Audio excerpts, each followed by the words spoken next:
I told my own daughter that I could not watch the grandchildren that Sunday. I explained with my voice shaking and my chest tight with sorrow that I had to attend my brother's funeral.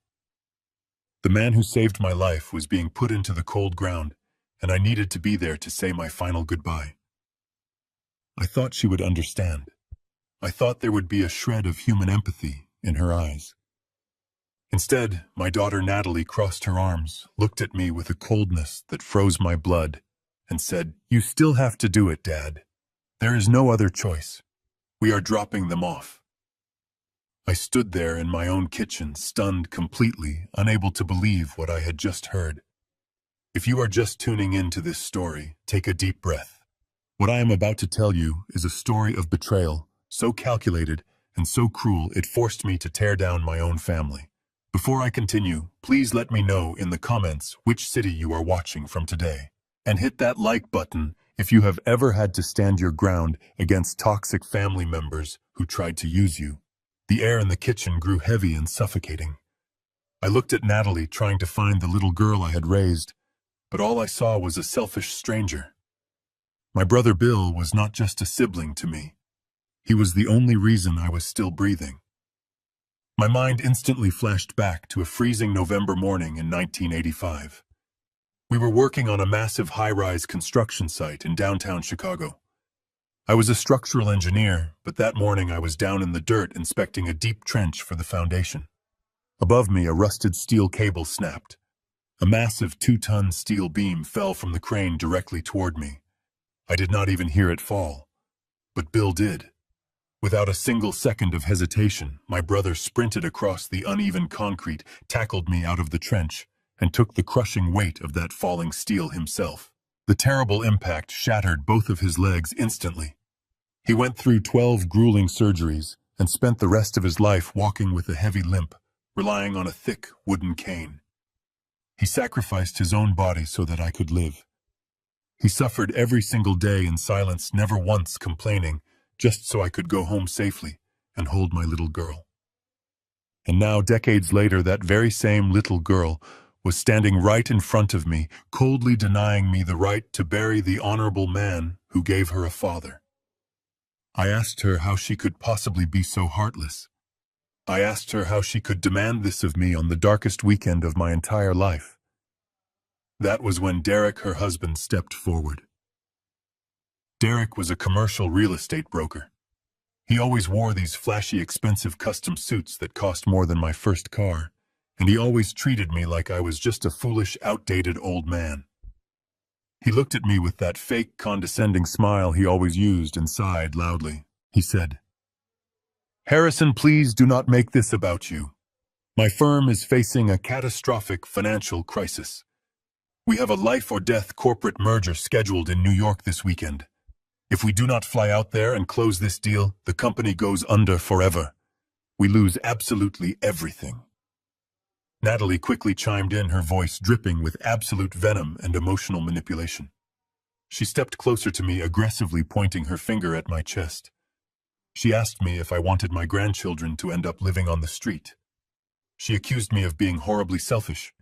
She said, "Dad, are you really going to choose a dead man over your living, breathing grandchildren? Do you want us to go bankrupt and lose our beautiful home? Bill is already gone. He does not know if you are at the funeral or not. But Leo and Mia need you right now." The guilt trip was incredibly heavy and perfectly calculated. They were gaslighting me, twisting my deep grief into sudden guilt. They knew exactly what my weakness was. They knew I would gladly walk through a burning building for my grandchildren. Leo was 8 years old, a quiet and highly observant boy, and little Mia was 6, full of joyful life and complete innocence. I looked past Derek and Natalie, gazing into the living room, where the 2 kids were sitting on the rug, playing quietly with their wooden toy blocks. They were completely unaware of the toxic poison spewing from their parents' mouths. My heart physically ached. I felt entirely trapped in a corner. I swallowed my heavy grief, clenched my rough, calloused hands into tight fists, and slowly nodded my head. I told them I would take the kids. I told them to go to New York and save their company. They did not even offer a single word of comfort. They did not say thank you or offer their condolences. Derek just checked his expensive gold watch, grabbed his heavy leather briefcase, and immediately turned toward the door. Natalie walked over to the living room, gave Leo and Mia a very quick empty hug, and told them to behave for Grandpa. Then they walked out the front door, practically jogging down my driveway without looking back. They climbed into Derek's brand new luxury car and started the powerful engine. I slowly walked out onto the front porch, holding my grandson Leo securely by his small hand. I stood there in complete silence, watching the sleek car reverse out of the driveway and speed away down the quiet suburban street. I felt a deep, hollow ache settling in my chest. I was mourning the tragic loss of my beloved brother, and at the exact same time I was mourning the daughter I mistakenly thought I had raised.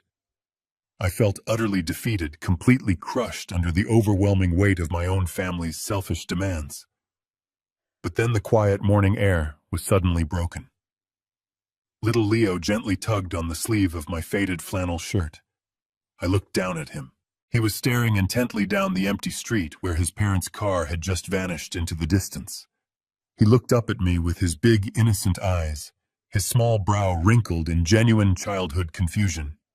He asked me a simple question that made the blood in my veins run absolutely cold.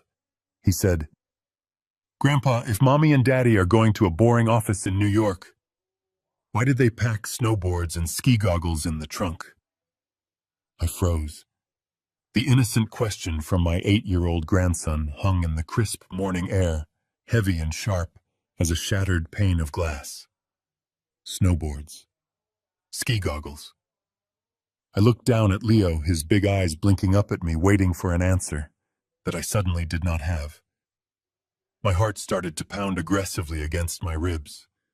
A cold, sinking feeling, the kind of absolute certainty that only comes from a lifetime of trusting your gut, washed over my entire body. I forced a gentle smile for the young boy, telling him that sometimes adults pack silly things for stressful trips just to feel a little bit better. It was a terribly weak excuse, but it satisfied him enough to make him run back inside to play with his little sister. I stayed on the wooden porch for a long moment. The silence of the neighborhood felt heavy and oppressive.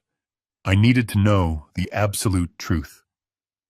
I walked back into the house and made sure the kids were happily occupied with their wooden blocks in the living room. I quietly slipped into the kitchen and picked up Leo's digital tablet from the granite counter. My daughter had set up a family tracking application on it a few years ago to keep tabs on everyone. She always boasted to her friends about how it kept our family safe and connected. I opened the application with trembling fingers.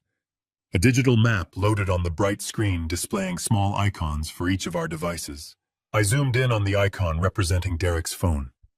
If they were truly flying to New York for a desperate life or death corporate merger, they would be heading straight for the bustling terminals of the main international airport.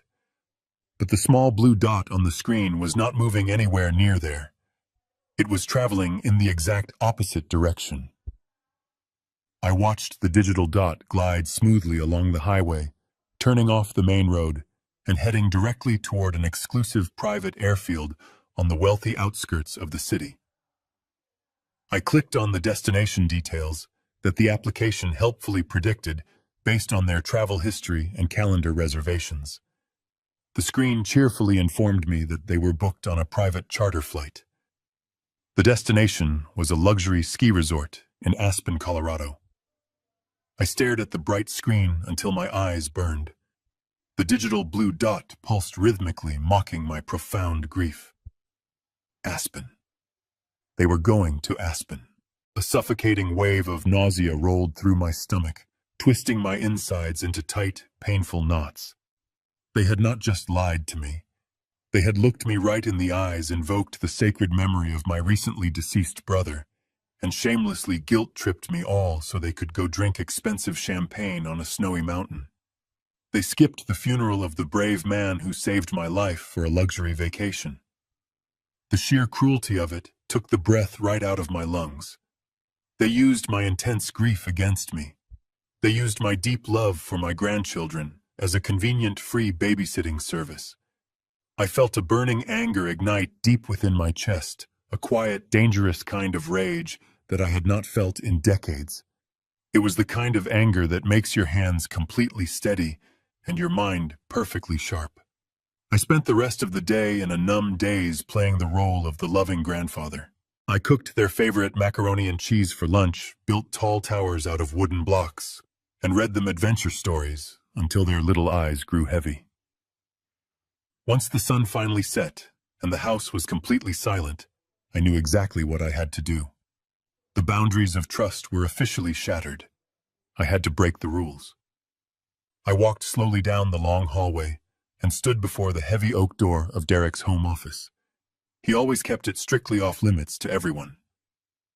I turned the cold brass knob. It was unlocked. I pushed the heavy door open and stepped inside, turning on the small, elegant desk lamp. The room was a monument to superficial wealth and fragile male ego. Everything in the office was designed to project an image of extreme, unearned success. There were imported leather sofas, a massive mahogany desk polished to a mirror shine, and expensive abstract paintings that meant absolutely nothing. I stood there looking at my own hands in the dim, warm light.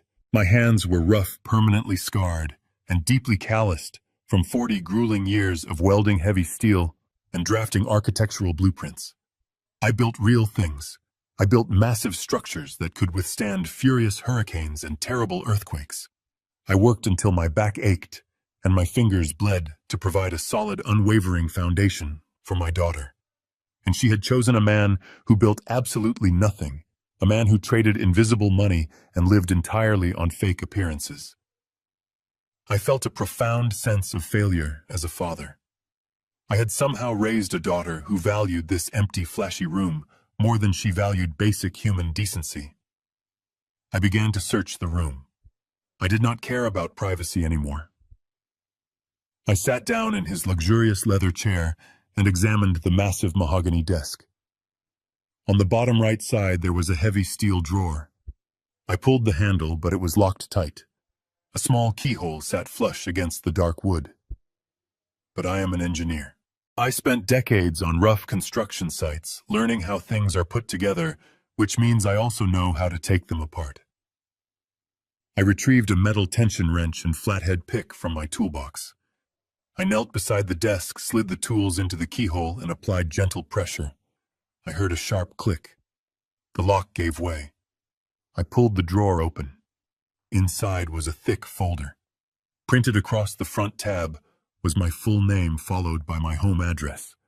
My heart hammered against my ribs as I reached into the dark metal drawer and pulled out the heavy manila folder. The thick paper felt cold and rigid against my calloused fingertips. My full legal name, Harrison Cole, was typed clearly across the top label in bold black ink, directly above the address of the home I had lived in for over 40 years.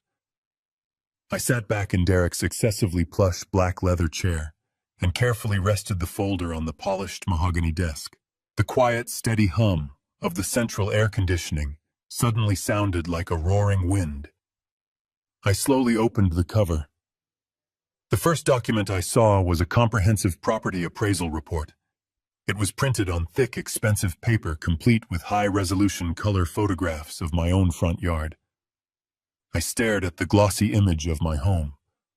It was a beautiful 1920s craftsman-style house situated on a quiet, tree-lined street in the historic heart of Chicago. I did not just buy that house. I poured my literal blood, sweat, and tears into it. When my late wife and I first purchased the property, it was nothing more than a decaying, forgotten shell. Over 3 decades, I personally restored every single inch of it. I rebuilt the crumbling stone foundation with my own 2 hands, mixing the heavy concrete. I climbed the steep roof in the sweltering heat of summer to lay every single cedar shingle by hand. I spent countless late nights in my garage carefully sanding the original oak floorboards until they gleamed. That house was not just a piece of real estate. It was a living monument to my beautiful marriage and the safe haven I had built for my family. To see it reduced to a stack of clinical appraisal photographs sitting in my deceitful son-in-law's locked drawer made my stomach turn. I turned the pages of the report, scanning the dense blocks of financial text.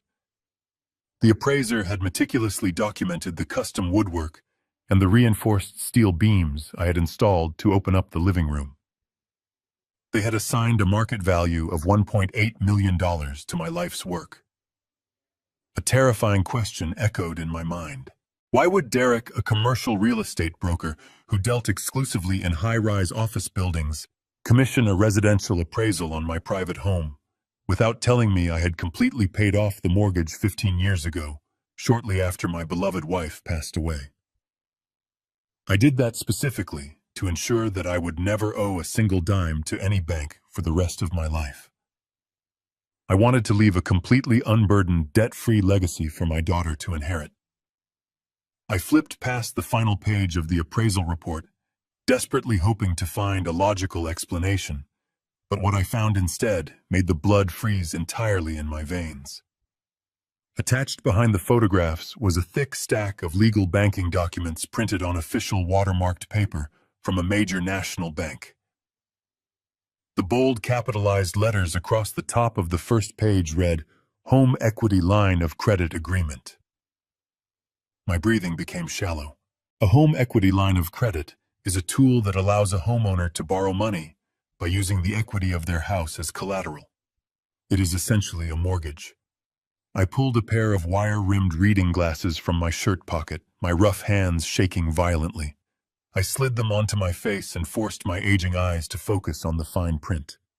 The document outlined a massive financial transaction. Someone had successfully applied for and secured a massive loan against the completely paid-off value of my historic Craftsman house. I scanned down to the middle of the page where the principal loan amount was printed in bold, undeniable ink. $600,000. The numbers blurred together as a wave of intense vertigo washed over me. $600,000. It was an astronomical sum of money. If this loan went into default, the bank had the absolute legal right to foreclose on my property. They could seize the house I had rebuilt with my own bare hands, legally evict me, and auction it off to the highest bidder. My heart pounded a frantic rhythm against my chest. I felt a cold sweat break out across my forehead. This had to be a mistake. A bank cannot simply hand over more than $500,000 and place a massive lien on a property without the explicit legally binding authorization of the property owner. I had never spoken to a loan officer. I had never stepped foot inside that specific bank branch in my life. I had certainly never agreed to put my sanctuary at risk to fund whatever luxury vacations Derek and Natalie were hiding. I gripped the edges of the paper, my knuckles turning white under the strain. I rapidly flipped through the dense pages of legal jargon, ignoring the complex interest rate clauses and strict repayment schedules. I was driving straight toward the very last page of the contract, the only page that truly mattered. The primary signature page. I stared down at the bottom right corner of the document, where the primary borrower was legally required to sign their name in ink. My breath completely caught in my throat. There, resting perfectly on the solid black line, was my name. Harrison Cole. I leaned in closer, my eyes wide with horror and disbelief. It was a flawless, perfect forgery of my own handwriting. The distinct sweeping loops of my cursive and the deliberate angles of my signature had been copied with terrifying precision. I ran my thumb over the ink, feeling the indentation where the pen had pressed into the paper. And right beside that perfectly forged signature, making the fraudulent loan document absolutely official and legally binding, was the dark blue raised ink seal of an official state-registered notary public. I stared at the signature on the final page of the loan agreement, my mind completely paralyzed by the sheer audacity of the crime sitting right in front of me. It was not just a clumsy attempt at copying my name. It was a calculated, legally binding authorization sealed with the official stamp of a notary public. I ran my trembling fingers over the blue ink, feeling a profound sickness spreading through my chest. How could a major national bank approve a $600,000 loan without ever speaking to me directly? How could a professional notary legally witness a signature that I never provided in their presence? The terrifying questions swirled in my head like a violent storm. I leaned back in the plush leather chair, rubbing my aching temples as the cold reality began to set in. I closed my tired eyes, and suddenly a deeply buried memory pierced through my confusion. The answer was not a simple forgery in the traditional sense. The answer was a dangerous weapon that I had willingly handed to my own daughter. 5 years ago, I experienced a sudden health scare. I was working alone in my detached garage, carefully sanding down a beautiful piece of reclaimed oak wood for a new dining table, when my chest suddenly tightened with a sharp pain, and the entire world spun completely out of focus. It turned out to be a minor issue with my blood pressure. Nothing that a strict change in my daily diet and some basic prescription medication could not easily fix. But out of an abundance of caution, my doctors required me to spend 2 days in the local hospital for observation. The sterile hospital room was terribly cold and lonely, constantly reminding me of the tragic night I lost my dear wife. Natalie had rushed to my hospital bedside the moment she heard the news. Looking back now, I realize she put on a masterful performance of the terrified, devoted daughter. She sat by my sterile hospital bed for hours, her eyes painted red and puffy from crying, tightly holding my rough, calloused hand in both of her soft ones. She told me repeatedly how terrified she was of losing her only parent. She begged me to be responsible and highly practical about the uncertain future. With heavy tears streaming down her face, she presented me with a thick, professionally bound legal document. She called it a standard medical and financial power of attorney. She swore to me on my late wife's grave that it was only a necessary precaution, a simple, harmless safety net, just in case I was ever severely incapacitated and could not make vital life decisions for myself. I was physically exhausted, heavily medicated, and overwhelmed by an aging father's unconditional love for his deeply worried child. I trusted her implicitly with my life. I signed the legal document without a single second thought, willingly granting her the absolute legal authority to act on my behalf in any financial or medical capacity. I opened my eyes in Derek's silent, dimly lit office, the bitter memory making me physically sick to my stomach. That signed document was never meant to be a loving safety net. It was a blank check. It was a loaded gun that she had kept carefully hidden in her back pocket for half a decade, just patiently waiting for the perfect, tragic moment to pull the trigger. She used that comprehensive power of attorney to legally bypass my direct consent entirely. With that single piece of notarized paper, she could easily walk into any commercial bank site confidently across from any senior loan officer and legally sign my name to a massive financial burden without ever needing my physical presence or my verbal permission. The official notary stamp resting on the fraudulent loan agreement was not verifying that I was sitting in the room. It was officially verifying that my legally appointed representative, my own flesh and blood, was lawfully authorizing the catastrophic destruction of my entire life savings. She had ruthlessly weaponized my own mortality and my profound love for her against me. The deep sense of absolute betrayal was entirely suffocating. I desperately needed to see the full extent of the financial damage with my own 2 eyes. I needed to know exactly how deep this toxic wound truly went. I reached into the pocket of my faded jeans and pulled out my smartphone. I am a simple man of very predictable, old-fashioned habits. I live quite comfortably on my hard-earned pension and the modest savings I slowly accumulated over a long lifetime of grueling manual labor. Because of this, I rarely ever check my online banking portal. My monthly expenses are incredibly low. I do not buy flashy things, and I certainly do not ever gamble with my hard-earned financial security. My calloused hands were shaking so violently in the quiet room that it took me 3 frustrating attempts to type in my secure digital password. The small digital screen illuminated my tired, lined face as the banking application slowly loaded. I navigated to the primary dashboard, bracing my fragile heart for whatever horrific financial reality awaited me. My standard checking account balance appeared at the top of the bright screen. It looked completely normal and untouched. But then directly below it, a brand new account line had been freshly created under my name. It was clearly labeled as a home equity line of credit. The available balance remaining on the massive loan was $0. My heart skipped a painful beat. A $600,000 loan had been fully approved and completely exhausted. I quickly tapped on the recent transaction history for that specific account. The stolen money had not stayed in my possession for even a single minute. Exactly 3 days ago, the massive sum was initiated as an outgoing wire transfer. It was sent to a mysterious corporate entity called Apex Holdings LLC. I stared at those 3 words glowing on my digital screen. Apex Holdings LLC.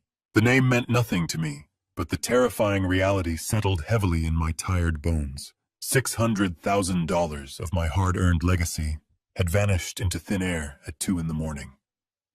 I slowly closed the banking application and looked up at the expensive walls of Derek's home office. My grief over my brother's passing was still a heavy anchor, but a sharper emotion was rapidly taking over. Pure resolve. I was not going to be a silent victim. I was a structural engineer. When a building shows signs of a catastrophic failure, you do not sit down and cry. You bring in heavy machinery and you tear out the rot. I reached for my phone, scrolling past my daughter's name to stop at Jonathan Pierce. Jonathan was not just a lawyer. He was a ruthless corporate litigator, a legal shark who destroyed corrupt executives in federal courtrooms. More importantly, he owed me a massive favor. Back in the 90s, Jonathan's father owned a commercial high-rise sinking due to a compromised foundation. Other firms told him to demolish it. I spent 3 months in the mud designing a custom steel underpinning system that saved his father from total bankruptcy. Jonathan swore that if I ever needed anything, I only had to call. I pressed call. The digital clock read exactly 2 in the morning. The phone rang 3 times before the line clicked open. I heard a groggy voice demanding to know who was calling at such an ungodly hour. I did not apologize. I simply said his name and told him it was Harrison Cole. The irritation vanished instantly. I heard the rustling of blankets and the click of a bedside lamp. He asked what was wrong. I took a deep breath and laid out the entire nightmare. I told him about the skipped funeral, the fake merger, the trip to Aspen, the fraudulent appraisal, and the forged home equity line of credit. Finally, I gave him the name of the entity holding my savings. Jonathan did not offer empty sympathy. He offered immediate action. I heard him walking down a hallway, a door opening, and the rapid clattering of a mechanical computer keyboard. He told me to stay on the line. For 20 minutes, the only sound was the frantic typing of a master litigator, hacking through layers of corporate obfuscation. Jonathan had access to premium financial databases and private federal court registries the general public never sees. He started pulling the digital threads of Apex Holdings LLC. His voice broke the silence, cold and analytical. He told me Apex was a ghost. It was an anonymous shell company registered in Delaware just 3 weeks ago. The registered agent was a post office box, and the officers were hidden behind a privacy shield. But Jonathan was a predator in these waters. He bypassed the state registry and dug into corresponding tax identification numbers and banking routing codes. He cross-referenced those numbers with commercial real estate licenses in Illinois. A heavy sigh echoed through the phone speaker. He had found the absolute link. The shell company was quietly registered by a subsidiary law firm that directly represented Derek. I asked Jonathan why Derek would go through such elaborate illegal lengths to steal the equity of my home. If his brokerage firm was simply struggling in a tough market, there were legal ways to declare bankruptcy. The furious typing on Jonathan's end intensified. He told me he was pulling the civil litigation records for Derek's primary company. Suddenly, Jonathan let out a low, sharp whistle. The truth was not just a failing business. It was a massive, sprawling criminal enterprise. Jonathan read the confidential legal files aloud to me in the dark. Derek was not just losing money. He was being actively sued by 3 different groups of powerful private investors for catastrophic embezzlement. For the past 4 years, Derek had been running a sophisticated financial shell game. He was taking millions of dollars from new investors to pay off the old ones while silently siphoning off massive percentages to fund his own lavish lifestyle. The custom Italian suits, the brand new luxury vehicles, the exclusive ski vacations in Colorado. None of it was actually earned. All of it was stolen money. And now the entire house of cards was collapsing right on top of him. The investors had filed an emergency injunction. If Derek did not produce a massive cash settlement to appease them by the end of the month, they were going to turn their expansive evidence over to the federal authorities. The $600,000 stolen from my house was not an investment. It was nothing but dirty blood money. It was a desperate, panicked attempt to pay off a legal settlement and keep Derek out of a federal penitentiary. My own daughter had willingly sacrificed my absolute financial security to save her criminal husband from wearing a prison uniform. I felt a sickening wave of betrayal wash over my entire body. I was ready to ask Jonathan how we could freeze the stolen funds, how we could immediately contact the National Bank Fraud Department, and shut this whole terrible nightmare down once and for all. But suddenly, the rapid, aggressive typing on the other end of the phone stopped completely. The silence on the line was profound and deeply unsettling. It lasted for 10 agonizing seconds. When Jonathan finally spoke again, his voice had changed completely. The confident, analytical tone of a corporate shark was gone. It was replaced by a quiet, horrific hesitation. He took a very slow, trembling breath. He said, "Harrison, I need you to brace yourself right now. They did not just steal the money to pay off Derek's debts. Look at your personal email inbox right this very second. I just sent you the official family court docket for next Monday." My hands were completely numb as I minimized the banking window and opened my personal email application. The bright screen felt like a piercing spotlight in the quiet, dark room. Sitting at the very top of my inbox was a secure, encrypted message from Jonathan Pierce. It contained a single, heavy digital attachment. A portable document format file titled "Emergency Petition for Full Conservatorship."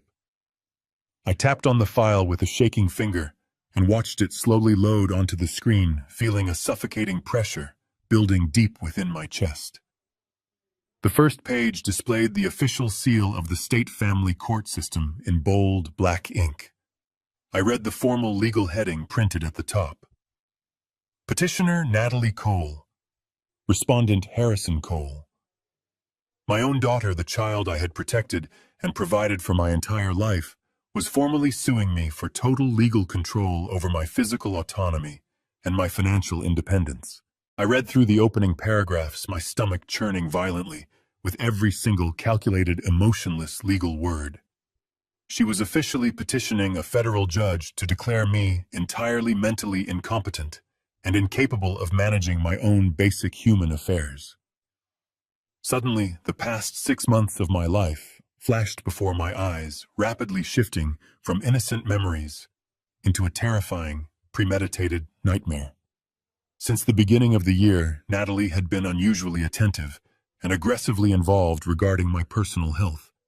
She insisted over and over again that my trusted physician of 20 years was completely outdated in his methods. She constantly pushed me to see a highly specialized, expensive private doctor she had supposedly found across town. She eagerly volunteered to drive me to every single one of these appointments. She sat right beside me in the sterile examination room, carefully answering the doctor's medical questions before I even had the chance to open my own mouth.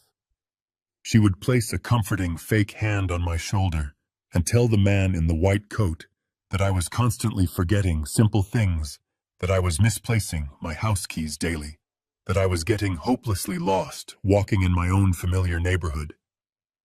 At the time, I foolishly thought she was just being an overprotective daughter who was naturally anxious about her aging father. I would playfully roll my eyes and assure the stern doctor I was perfectly fine chalking up her exaggerated stories to normal family worry. But sitting here alone in Derek's office, the horrifying truth hit me with the brutal force of a speeding freight train. She was not protecting me from anything. She was methodically building a false paper trail to systematically destroy me. She was patiently laying the complex groundwork to permanently steal my absolute freedom. I scrolled further down the screen to review the supporting medical exhibits strategically attached to the legal petition. There were 3 official evaluation letters signed by that exact same shady private doctor. The clinical medical notes were an absolute malicious fabrication of my true mental reality. The doctor explicitly stated in bold letters that I was suffering from severe, rapidly advancing dementia.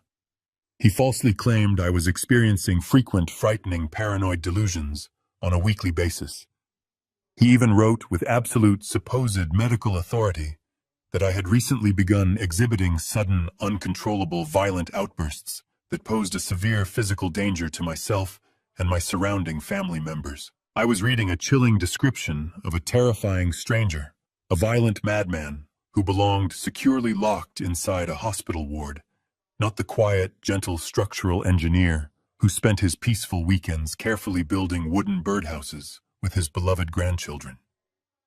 The legal petition clearly outlined her ultimate devastating demand. If the presiding judge approved this emergency motion on Monday morning, Natalie would instantly be granted absolute irrevocable control over every single aspect of my remaining life. She would have the unchecked legal power to liquidate my secure bank accounts, sell my historic craftsman house directly out from under me to pay off Derek's massive criminal debts, and forcefully lock me away in a restricted psychiatric care facility entirely against my will. I would permanently lose my home, my hard-earned life legacy, and my basic human dignity in the blink of an eye.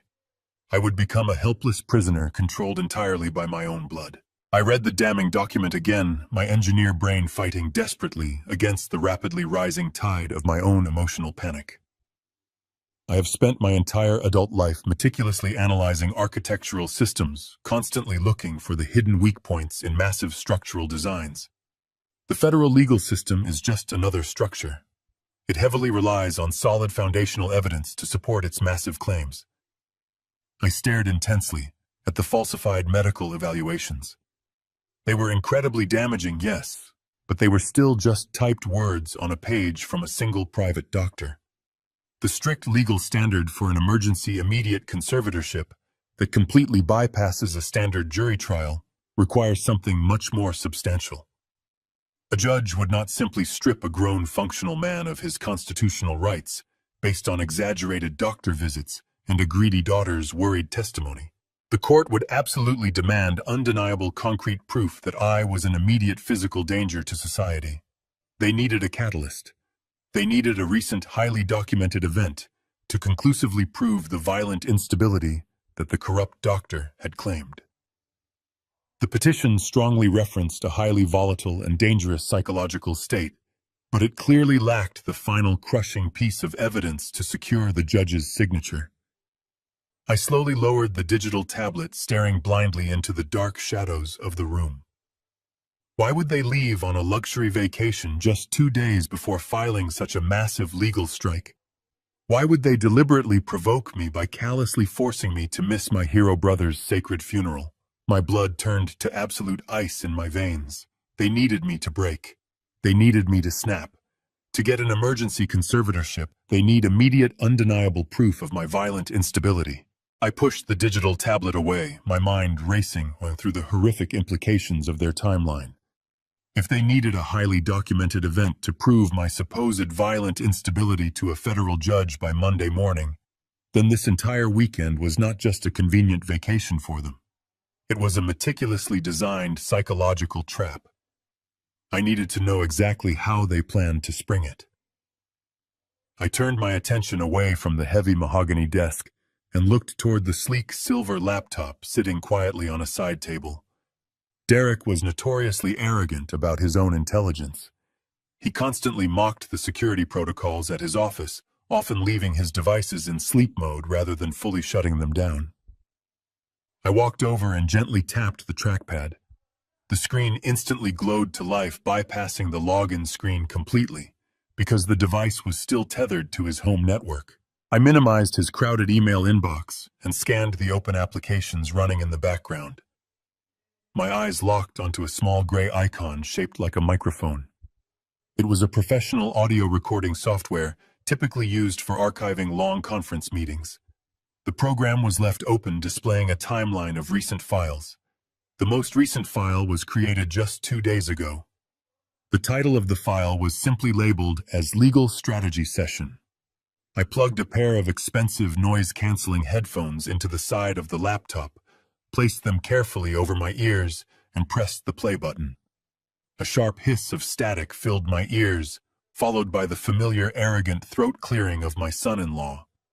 Derek was speaking to a man with a deep, authoritative voice. I quickly deduced from their formal tone that this was the aggressive family court lawyer they had hired to orchestrate my legal demise. The lawyer sounded impatient.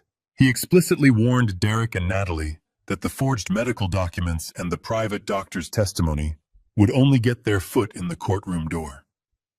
He clearly stated that judges are inherently skeptical of sudden conservatorship requests, especially when a massive financial estate is instantly on the line. The lawyer told them that unless they could present irrefutable, undeniable evidence of an immediate danger, the judge would likely order a lengthy, independent medical evaluation, which would completely stall their timeline and expose the fraudulent bank loan. Then I heard my daughter's voice. It was the same sweet voice she used 30 years ago, but now it dripped with a chilling, calculated malice. She told the lawyer not to worry about the independent evaluation. She assured him that they were going to deliver the perfect piece of damning evidence by Sunday night. I gripped the edge of the table, my knuckles turning completely white, as I listened to my own child outline her master trap. Natalie explained her strategy with the cold precision of a military general planning an ambush. She said, "My uncle's funeral is this Sunday. My dad has been mourning his brother all week. He is physically exhausted, completely heartbroken, and highly emotional right now. We are going to pack our bags and tell him we have a sudden life or death business trip. We will dump the kids on him at the very last second and force him to miss the burial service entirely. He will be absolutely furious. He will be severely sleep-deprived, grieving, and totally overwhelmed by taking care of 2 highly energetic children all by himself. We are pushing him right to his absolute breaking point." The lawyer asked how missing a funeral would prove advanced dementia and violent tendencies. Derek's voice chimed in thick with cruel amusement. Derek explained that they knew exactly how to trigger my deepest frustrations. They knew I was a man of immense pride and rigid structure. By trapping me in my own home while I was mourning the most important person in my life, they were creating a pressure cooker of raw emotional agony. They were actively counting on my immense grief to manifest as an uncontrollable, explosive rage. Natalie confidently told the lawyer that I would eventually snap. She said he is going to lose his temper. He is going to scream at the kids. He might even throw something against the wall out of pure frustration. And when he does, we will have the perfect high-definition proof of his violent instability. The judge will have absolutely no choice but to grant the emergency conservatorship order immediately. My breath caught sharply in my throat. Proof. How could they possibly capture high-definition proof inside my house while thousands of miles away? The lawyer asked them the exact same question. Natalie let out a soft, dark laugh that made my stomach aggressively churn. She said Derek spent the entire week setting up the house. We have complete coverage. The hidden cameras will catch every single second of his breakdown. The audio recording continued to play, but I could no longer hear the treacherous words. A deafening ringing noise completely overwhelmed my ears. Hidden cameras. My own daughter and her criminal husband had secretly wired my house to record my lowest, most vulnerable moments. They turned my safe sanctuary into a digital prison designed to destroy my life. I slowly took the heavy headphones off my ears and let them fall onto the desk. The quiet home office suddenly felt incredibly small and deeply sinister. Every shadow seemed to hold a dark secret. Every corner felt like a physical threat. I stood perfectly still, controlling my rapid breathing, with the strict discipline of a seasoned engineer. I slowly raised my head, scanning the expensive artwork lining the walls. My gaze drifted toward the ceiling, tracing the path of the electrical wiring. I stopped. Positioned directly above Derek's heavy mahogany desk was a standard circular smoke detector.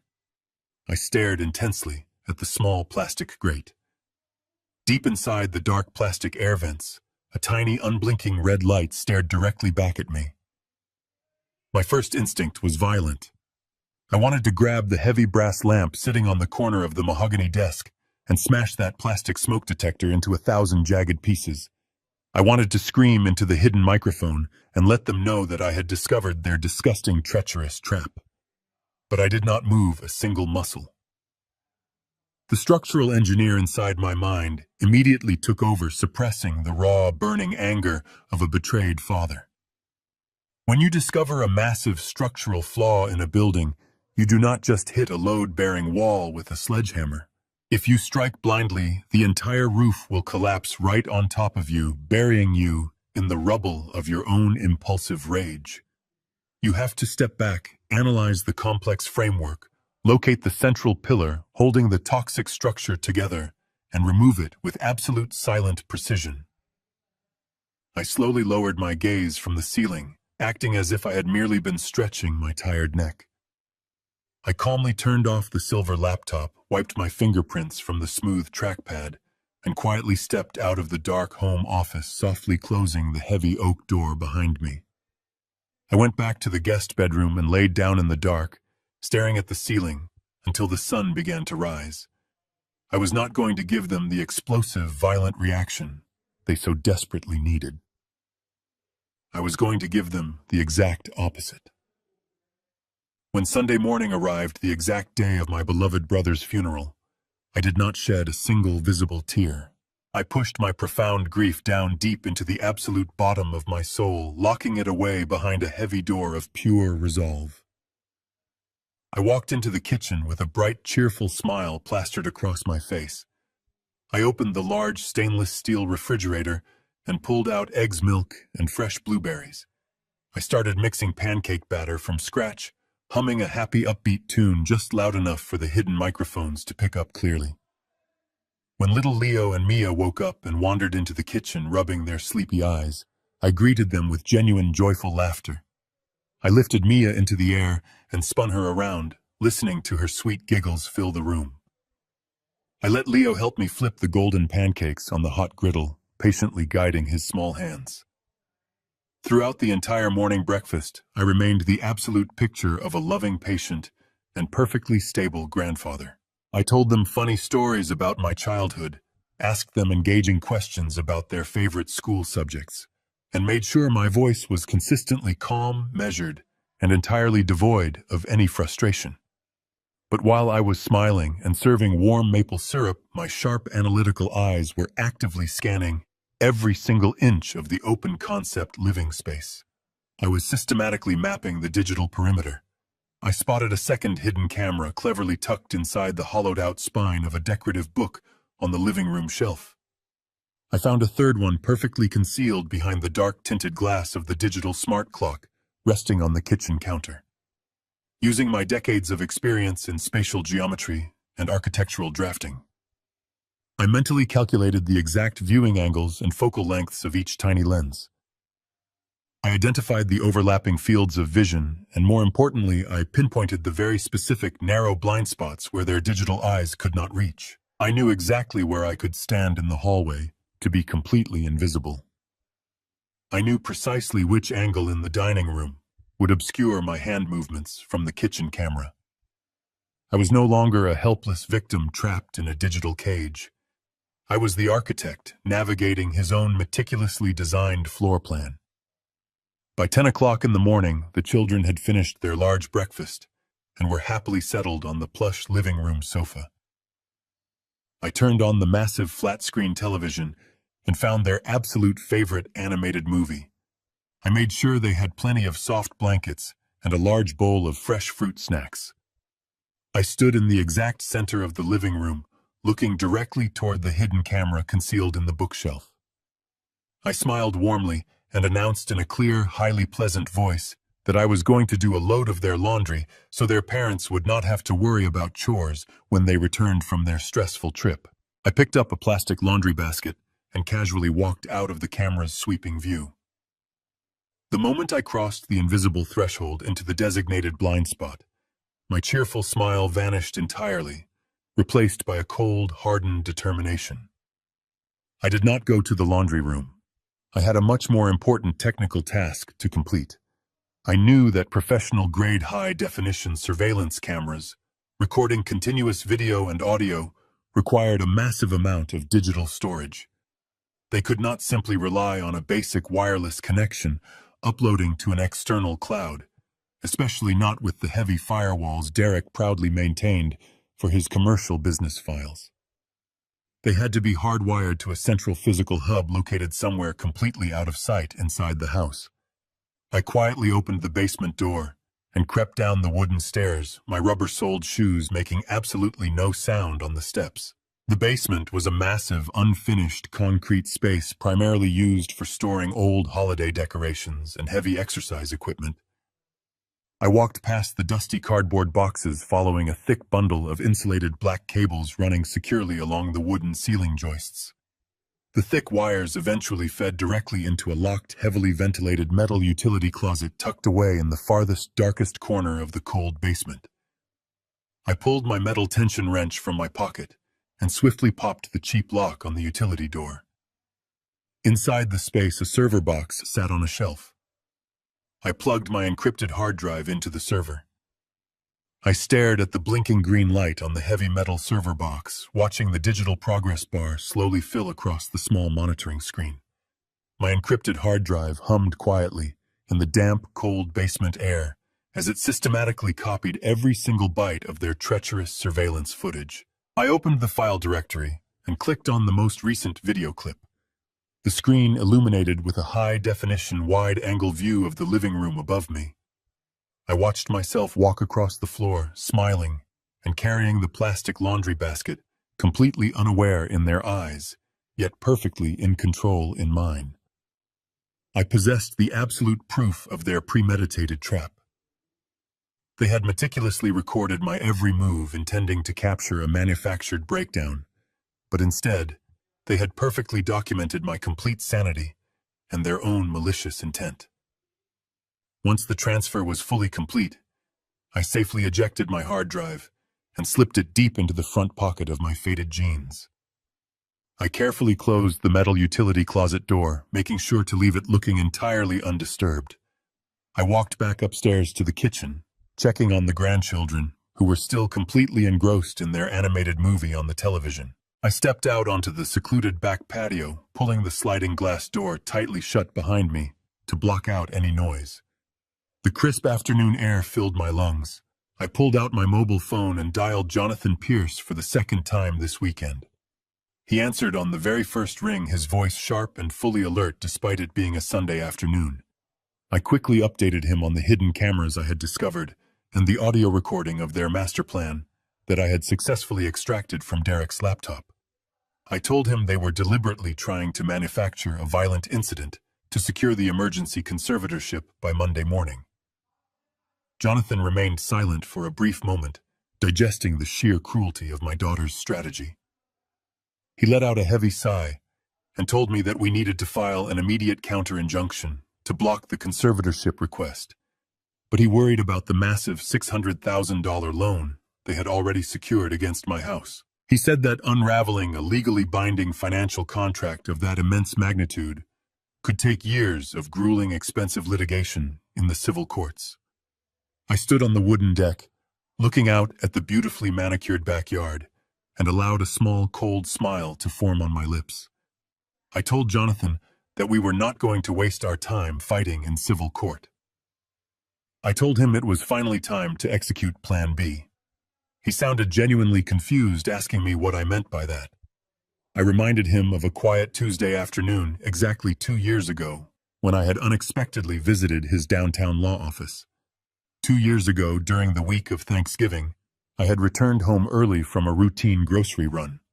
I walked into my bedroom and found Natalie kneeling on the floor inside my walk-in closet.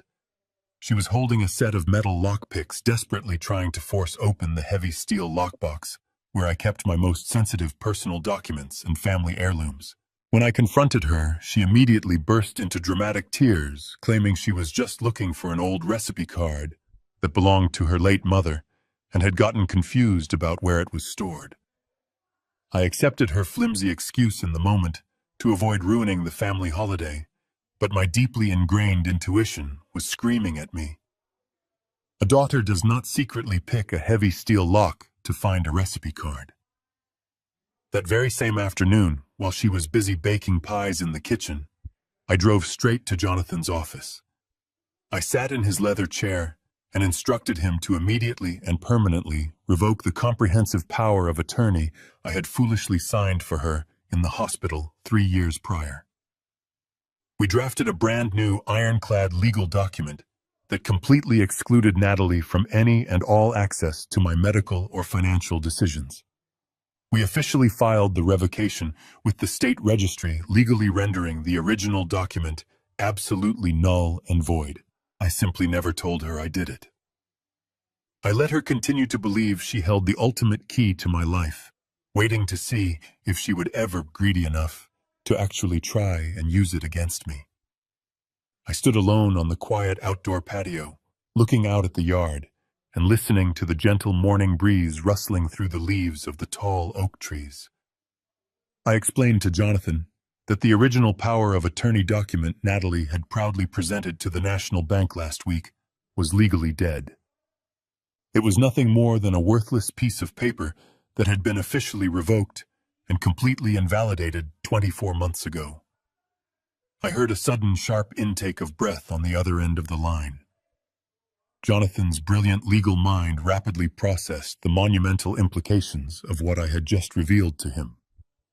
The silence on the phone stretched for a few tense seconds before a low, dark chuckle rumbled through the speaker.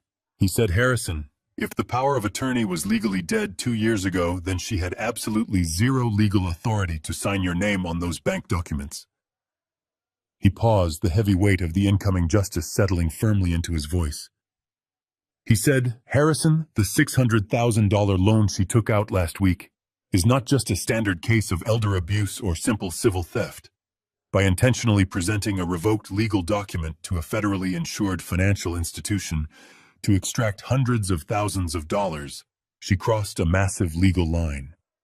It is federal bank fraud. And the penalty for defrauding a national bank out of more than $500,000 is a severe mandatory federal prison sentence that she can never escape."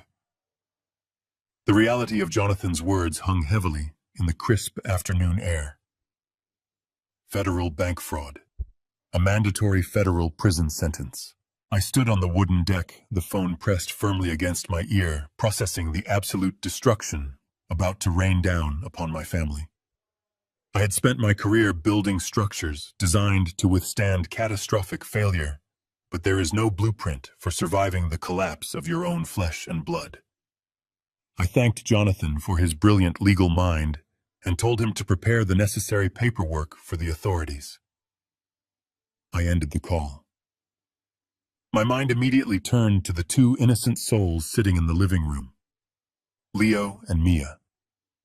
If Natalie and Derek were facing severe federal indictments, the children would become immediate collateral damage.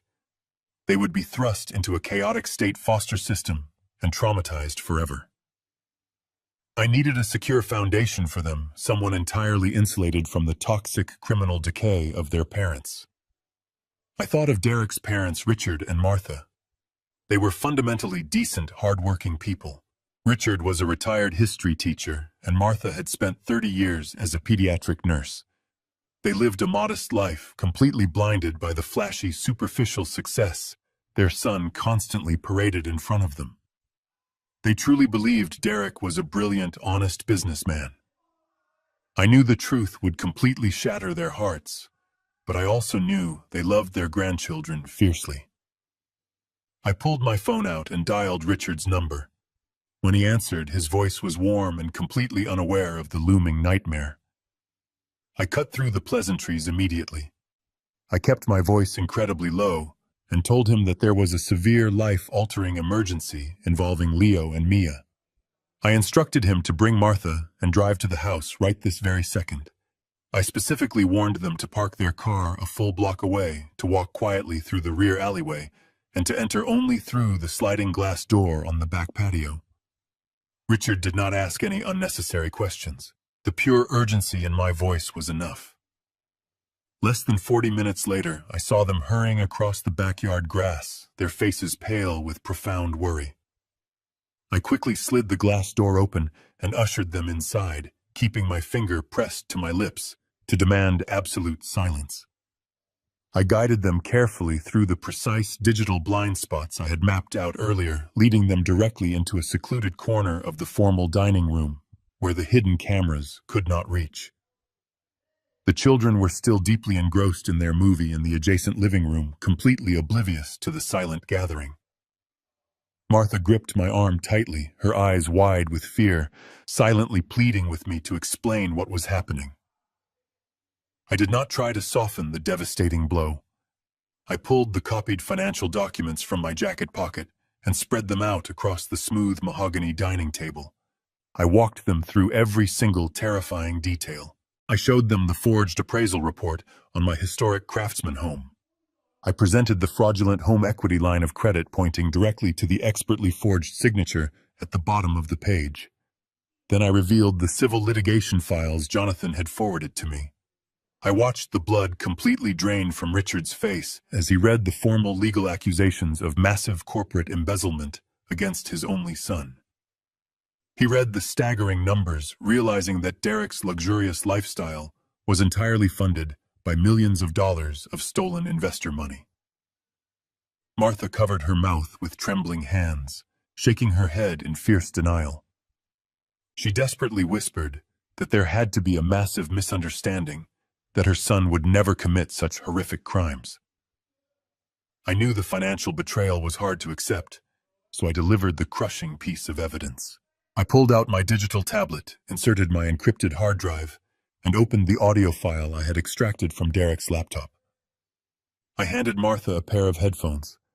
I watched her tearful eyes widen in absolute horror as she listened to the recorded call.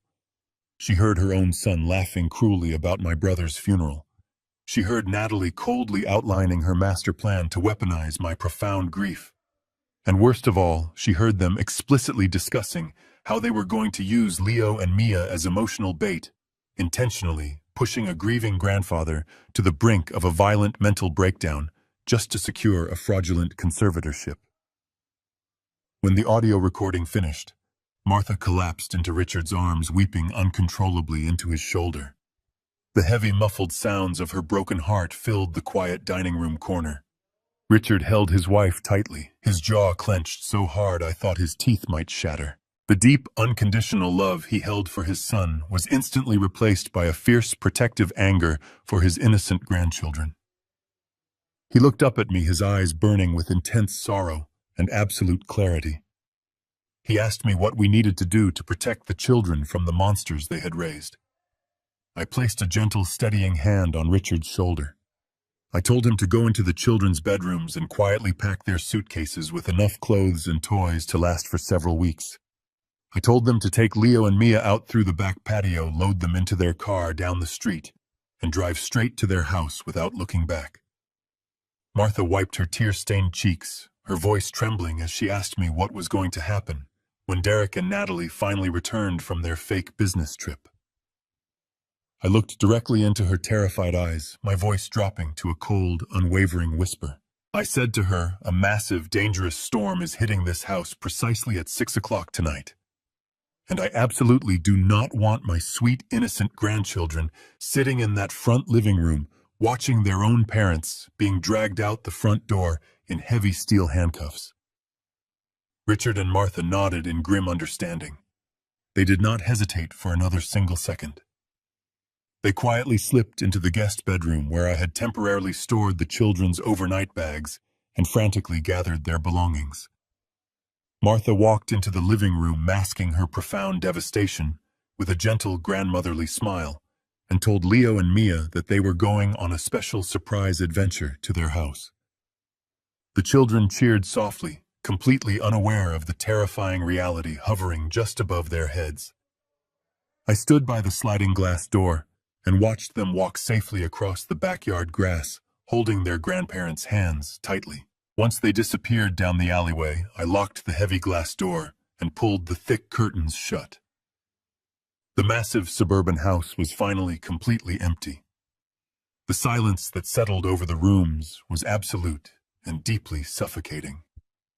I walked slowly into the formal dining room, the heavy weight of the entire day pressing down on my tired shoulders. I walked over to the expensive crystal decanter sitting on Derek's polished wooden bar cart. I picked up 2 heavy glass tumblers. It was finally time to honor the man who had given me everything. I glanced up at the large grandfather clock standing in the long hallway. The polished brass hands rested perfectly at 2 o'clock in the afternoon.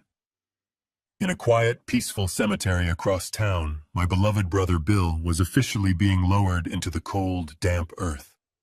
I was not there to stand by his wooden casket. I was not there to place a final flower on his resting place. I was trapped inside a digital prison built by my own treacherous daughter. I unscrewed the heavy glass stopper of the crystal decanter and poured a generous measure of rich amber whiskey into both of the tumblers. I picked them up and walked slowly into the exact center of the living room, fully aware of the hidden camera watching my every move from the bookshelf.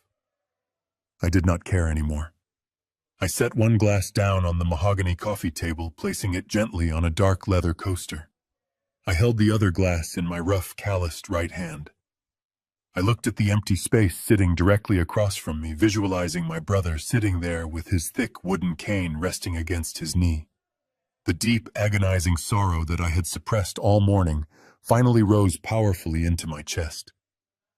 I raised my glass to the empty room and began to speak aloud. My voice was low, steady, and filled with a long lifetime of profound gratitude and overwhelming heartbreak. I said, "I am so sorry I am not there with you today, Bill. I am so terribly sorry that I could not stand beside your open grave and tell the whole world what a truly honorable, brave man you were." I took a slow sip of the burning whiskey, letting the sharp heat ground my rapidly racing thoughts. I continued speaking to the silent shadows. I told him all about the terrible betrayal I had uncovered. I told him about the forged bank documents, the stolen hundreds of thousands of dollars, and the malicious, calculated plan to lock me away in a restricted psychiatric ward. I promised him that his immense, painful sacrifice in 1985 was not in vain. I said, "You broke your own body to save my life, Bill. You gave me a miraculous second chance to build a family. I spent my entire life trying to construct a beautiful, solid foundation for my daughter. But the materials I used were deeply flawed. The structure I built is entirely rotten from the very inside out. As a structural engineer, I know that you cannot simply paint over a collapsing, failing foundation. You have to tear the whole thing down to the ground, no matter how much it breaks your aching heart, so you can save the innocent people standing nearby. I am tearing it all down today, brother.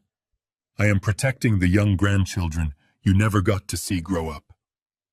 I sat down heavily on the soft leather sofa, resting my tired elbows on my knees, and spent the next 3 hours drinking my warm whiskey in absolute, uninterrupted silence. I watched the bright golden afternoon sunlight slowly crawl across the smooth hardwood floor, casting long, dark shadows that stretched ominously across the empty living room. I mentally rehearsed every single intricate detail of the incoming confrontation. I fortified my weary mind, purposely turning my fragile, broken heart into cold, impenetrable steel. I could not afford to feel a single ounce of weakness or sympathy when the heavy trap finally snapped shut. I knew perfectly well that Natalie would immediately try to use her dramatic tears to emotionally manipulate my deep fatherly instincts. I knew that Derek would aggressively try to intimidate me with his arrogant, blistering rage. I had to remain an absolute, immovable object in the face of their incoming storm. The painful, agonizing hours drifted by the quiet tension in the house building to an almost unbearable, suffocating level.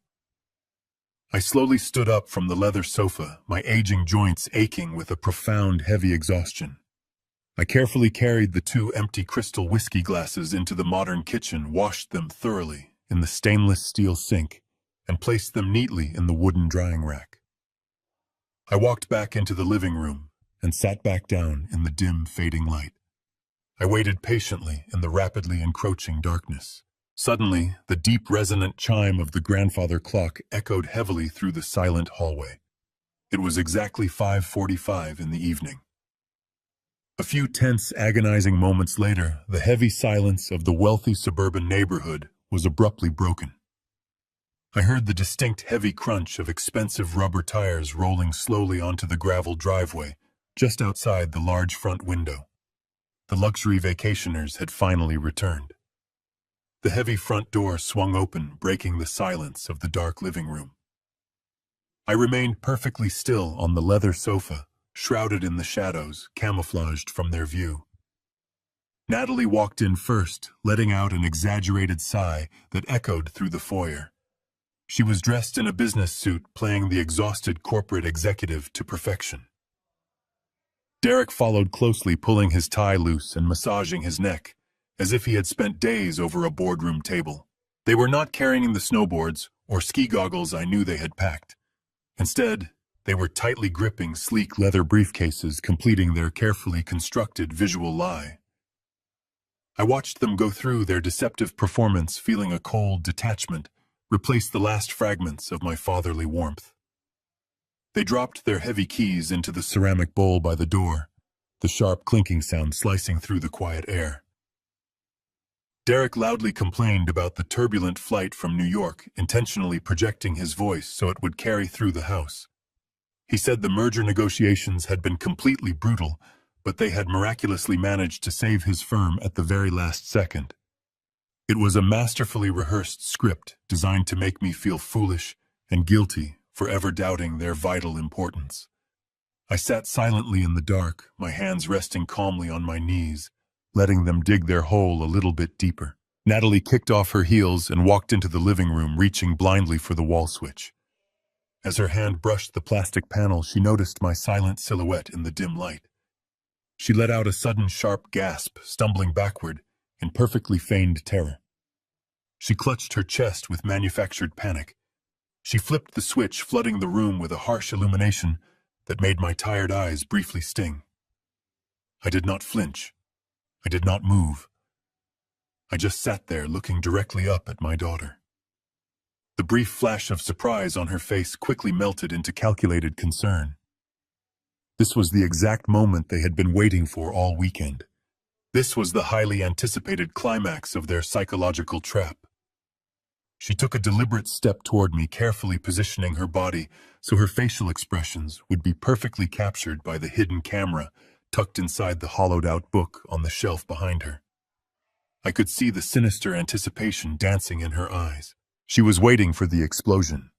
She was waiting for the grieving old man to finally snap under the pressure of their cruel abandonment.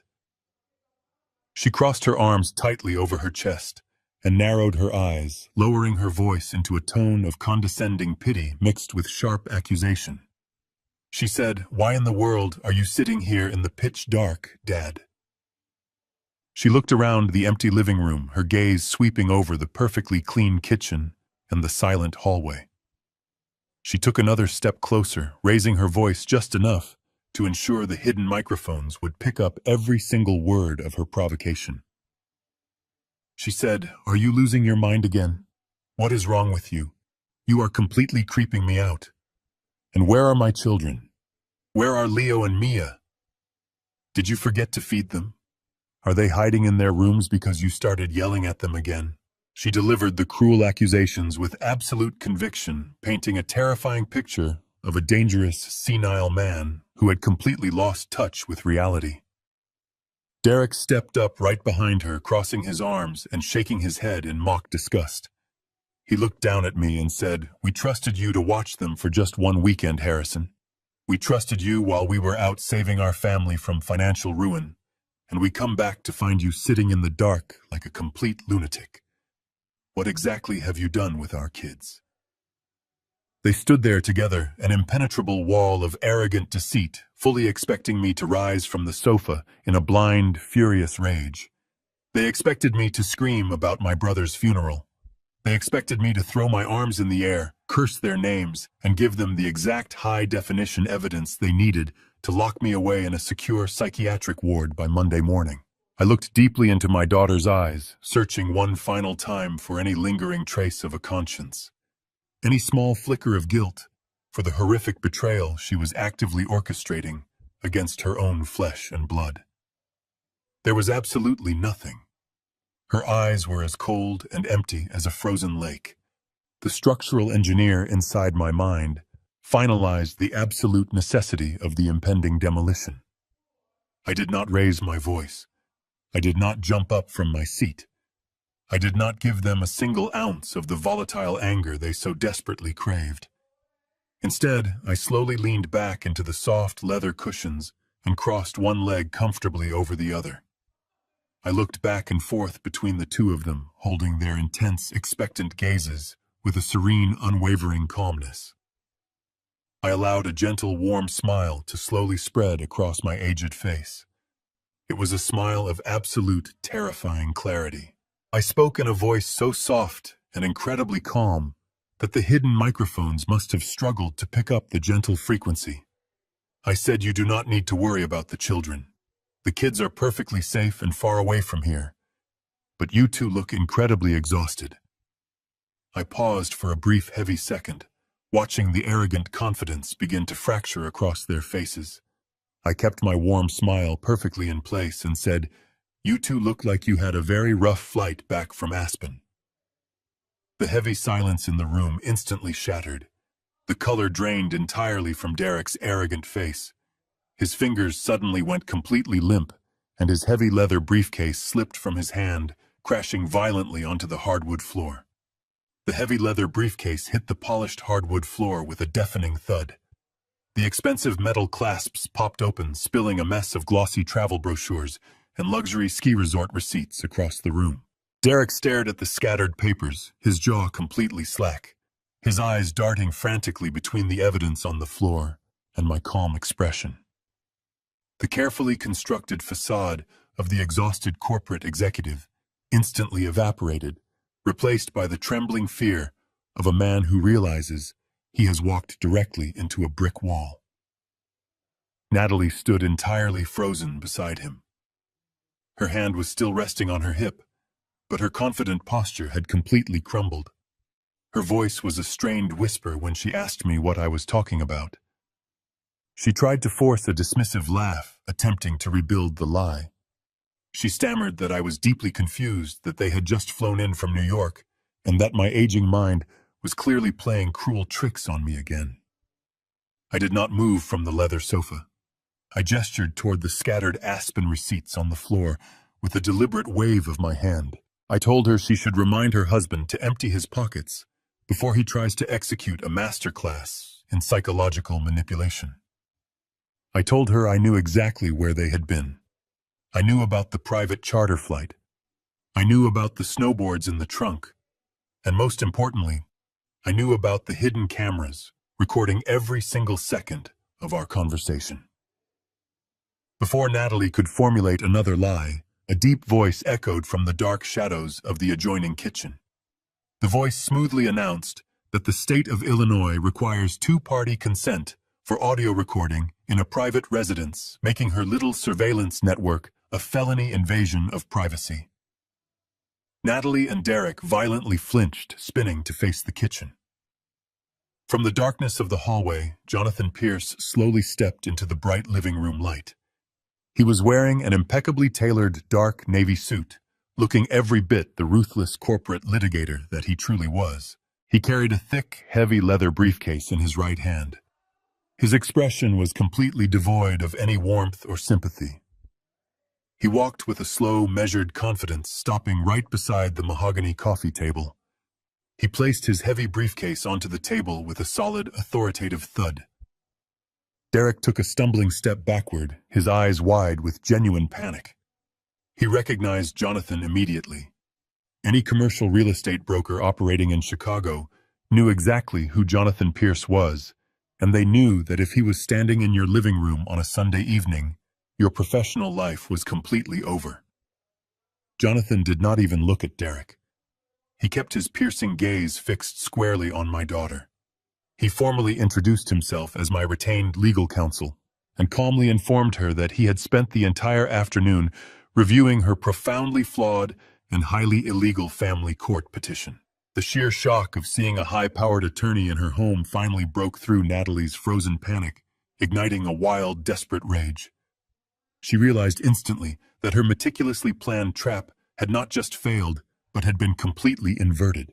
Her face flushed a deep, angry red. She pointed a trembling finger at Jonathan and screamed at him to get out of her house immediately.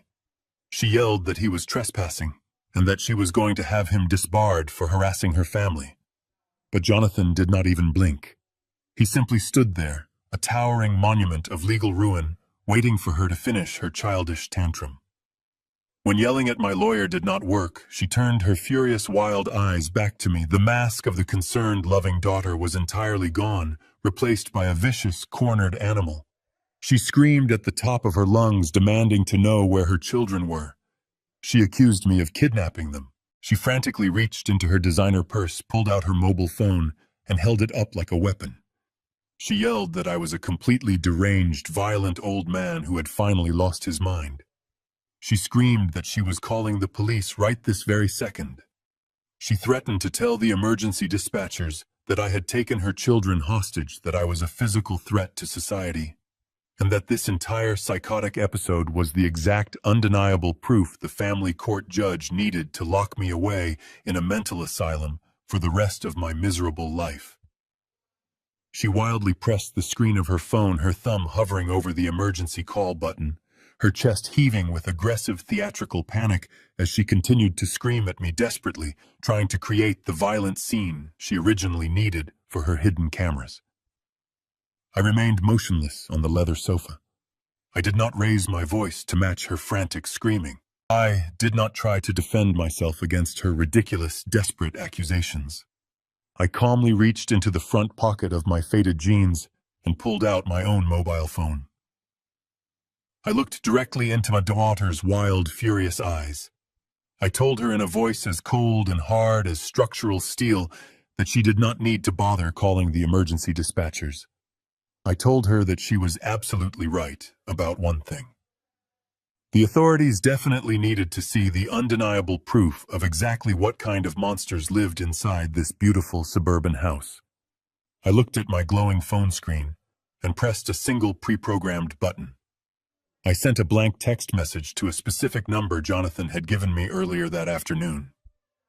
I looked back up at Natalie and gently placed my phone onto the coffee table. I told her the police were already here. Less than 5 seconds later, the heavy brass handle of the front door turned with a sharp mechanical click. The massive wooden door was pushed forcefully open, hitting the entryway wall with a loud bang. 2 federal agents dressed in dark windbreakers and a local uniformed police officer stepped firmly into the brightly lit foyer. The heavy footsteps of the federal agents echoed sharply against the hardwood floor of the foyer.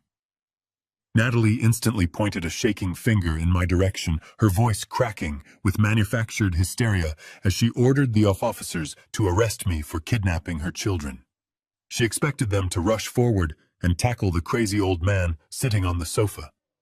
Instead, the agents completely ignored her theatrical performance.